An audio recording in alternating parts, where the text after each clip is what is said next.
dan berulang atau yang disebut dengan siklus air. Nah, sekarang kita mulai ya. Ibu akan menggambar dulu. Ini ada air danau, laut atau sungai, dan ini ada matahari. Matahari yang menyinari air danau, laut atau sungai itu akan menghasilkan penguapan yang sangat banyak ke atas permukaan langit yang disebut dengan evaporasi.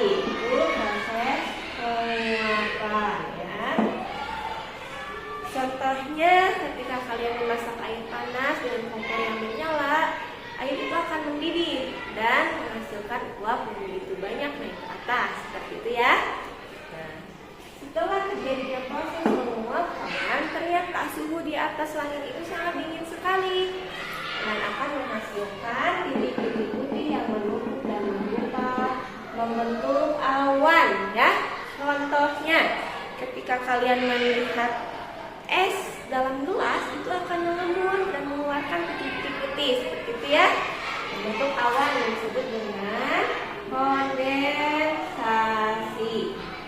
Awan ini karena menumpuk terus menerus begitu banyak, awan ini menjadi berat dan menghasilkan air hujan yang turun ke permukaan ya. Air hujan yang turun ke permukaan ke dalam tanah akan menyerap. Setelah itu akan berlabuh lagi di laut dan akan naik lagi ke atas, turun lagi ke bawah ya, seperti itulah yang dinamakan dengan siklus air ya.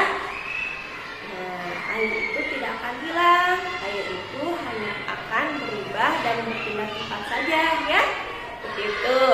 Apakah ada yang mau ditanyakan? Apakah kalian sudah mengerti? Ya bagus, kalian sudah mengerti ya tentunya.